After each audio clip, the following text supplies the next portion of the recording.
ഈശോയ്ക്കും മാതാവിനും 1000 നന്ദി.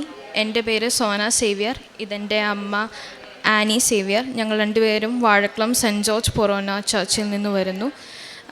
ഞാൻ ജൂൺ മാസം 8-ാം തീയതിയാണ് ഇവിടെ വന്ന് ഉടമ്പടി എടുക്കുന്നത്. എൻ്റെ അമ്മ പറഞ്ഞിട്ടാണ് ഉടമ്പടി എടുക്കുന്നത്. അമ്മ 1 വർഷമായി ഉടമ്പടിയിലുള്ള ആളാണ്. എൻ്റെ ആദ്യത്തെ നിയോഗം ഉടമ്പടിയിലുണ്ടായിരുന്നതെന്ന് വെച്ചാൽ എനിക്ക് പുറത്ത് പോകണം, അതിന് IELTS പാസ്സാവണമായിരുന്നു. അപ്പോൾ ഞാൻ ആദ്യത്തെ നിയോഗം വെച്ചത് ആദ്യത്തെ എഴുത്തിൽ തന്നെ IELTS പാസ്സാവാൻ വേണ്ടിയായിരുന്നു. ഞാൻ എക്സാം കഴിഞ്ഞ് വന്ന് ആദ്യത്തെ ആഴ്ച വന്ന് ഇവിടെ വന്ന് ഉടമ്പടി എടുത്തു.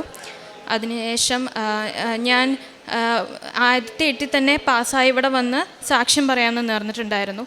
IELTS ആദ്യം പഠിക്കുമ്പോൾ എനിക്ക് അത്യാവശ്യം എളുപ്പമായിരുന്നു. പക്ഷേ എക്സാമിന് അടുത്തെത്തിയപ്പോഴത്തേക്കും എനിക്ക് ഭയങ്കര പാടായി തുടങ്ങി. അപ്പോൾ ഭയങ്കര ടെൻഷനായി. പക്ഷേ ഞാനും മമ്മിയും വൈകുന്നേരങ്ങളിൽ ഒരുമിച്ചിരുന്ന് പ്രാർത്ഥനയില്ലായിരുന്നു ഈ നിയോഗം വെച്ച്.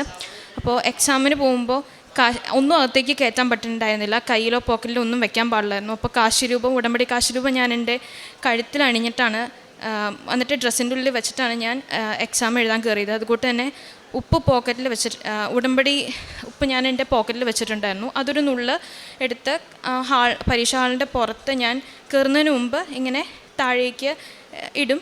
തൈലം ഞാൻ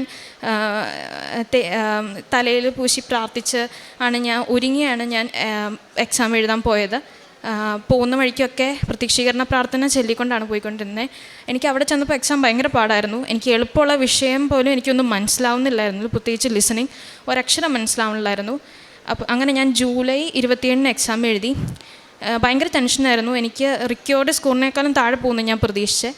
പക്ഷേ ഓഗസ്റ്റ് 10-ന് റിസൾട്ട് വന്നപ്പോൾ ഏറ്റവും പാടുള്ള വിഷയത്തിനാണ് എനിക്ക് ഏറ്റവും ഹയസ്റ്റ് സ്കോർ വന്നത്. അങ്ങനെ IELTS ഏറ്റവും ഹയസ്റ്റ് സ്കോർ എനിക്ക് നൽകി ദൈവം അനുഗ്രഹിച്ചു.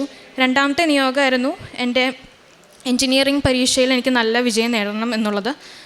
ഞാൻ എൻജിനീയറിംഗ് പരീക്ഷ എഴുതുമ്പോൾ ഉടമ്പടിയിലല്ലായിരുന്നു. എൻ്റെ അമ്മ ഉടമ്പടി എടുത്തിട്ടുണ്ടായിരുന്നു. അപ്പോൾ അമ്മയുടെ ഉടമ്പടി കാശുരൂപം എനിക്ക് തന്നുവിടും എക്സാമിന് പോകുമ്പോൾ. അപ്പോൾ അത് വെച്ചുകൊണ്ടാണ് ഞാൻ എക്സാം എഴുതിയത്. പ്രൊജക്റ്റ് എന്ന് പറഞ്ഞൊരു പരിപാടി ഉണ്ട് എൻജിനീയറിങ്ങിൽ. അതെനിക്ക് ഭയങ്കര പാടായിരുന്നു. എനിക്കും എൻ്റെ കൂട്ടുകാരികൾക്കും ഭയങ്കര ടെൻഷനുള്ളതായിരുന്നു. തോറ്റാൽ പിന്നെ എൻജിനീയറിംഗ് മൊത്തം പോവും. അപ്പോൾ ഞാനത് ഉടമ്പടി കാശുരൂപം കൈ പിടിച്ച് എൻ്റെ കൂട്ടുകാരികൾക്കും ഇങ്ങനെ മുത്തം കൊടുക്കുമായിരുന്നു. അപ്പോൾ ഞങ്ങൾ 4 പേരും അത് കൈ പിടിച്ചാണ് എക്സാമിന് പോയത്. റിസൾട്ട് വന്നു. എൻ്റെ ഉടമ്പടിയിൽ ആ നിയോഗം ഉണ്ടായിരുന്നു. റിസൾട്ട് വന്നപ്പോൾ എൻ്റെ റിസൾട്ട് ജൂൺ 23-ന് വന്നു. എനിക്ക് വളരെ നല്ല സ്കോറാണ്, വിചാരിച്ചതിനേക്കാൾ ഉയർന്ന സ്കോറാണ് എൻജിനീയറിങ്ങിലും പ്രൊജക്റ്റിനും എനിക്ക് കിട്ടിയത്. പ്രേക്ഷിത പ്രവർത്തനമായിട്ട് എൻ്റെ മമ്മി എല്ലാ മാസവും ഇവിടെ പ്രാർത്ഥനയ്ക്ക് വരും. അപ്പോൾ പത്രം എനിക്കും കൂടി ഉള്ളത് മേടിക്കും അമ്മ. അപ്പോൾ ഞങ്ങൾ 2 പേരും കൂടി പോയി ടൗണിലും ഗവൺമെൻറ് ഹോസ്പിറ്റൽസിലും വീടിൻ്റെ അടുത്തുള്ള വീടുകളിലൊക്കെ വിതരണം ചെയ്യും. പിന്നെ മാസത്തിലൊന്ന് ഭക്ഷണപ്പൊതികൾ ഗവൺമെൻറ് ഹോസ്പിറ്റലിൽ വിതരണം ചെയ്യും. പിന്നെ എനിക്ക് ക്ലാസ് ഉള്ളപ്പോൾ എനിക്ക് പോകാൻ പറ്റില്ല. അപ്പോൾ അമ്മയാണ് പോവാറ്. അപ്പം അമ്മ പോകുമ്പോൾ തൈലവും ഉപ്പും മാതാവിൻ്റെ ഇവിടെ നിന്ന് മേടിച്ച കാശുരൂപവും അങ്ങനെ പിന്നെ പടമൊക്കെ വിതരണം ചെയ്യും രോഗികളെ സന്ദർശിച്ച്. പിന്നെ ഞങ്ങളെയും കൊണ്ട് കഴിയാവുന്ന വിധത്തിലൊക്കെ ഞങ്ങളെല്ലാവരെയും സഹായിക്കും. ആത്മീയമായ വളർച്ച എന്താണെന്ന് വെച്ചാൽ ഞാൻ പ്രാർത്ഥിക്കാൻ കുറച്ച് മടിയുള്ള കൂട്ടത്തിലായിരുന്നു. ഞാൻ പള്ളിയിൽ പോകാൻ തുടങ്ങി, ബൈബിൾ വായിക്കാൻ തുടങ്ങി. ഇപ്പോൾ രാവിലെ എഴുന്നേക്കാൻ മടിയുണ്ടായിരുന്നു. ഞാനിപ്പോൾ രാവിലെ എഴുന്നേറ്റ് പ്രാർത്ഥിച്ച് 6:15 കുർബാനയ്ക്കൊക്കെ പോകാൻ തുടങ്ങി. ഞങ്ങളെ അനുഗ്രഹിച്ച ഈശോയ്ക്കും മാതാവിനും 1000 നന്ദി. സോന സേവ്യർ എന്ന സഹോദരിയാണ് നമ്മളോട് തൻ്റെ ഉടമ്പടി ജീവിത സാക്ഷ്യം പങ്കുവയ്ക്കുന്നത്.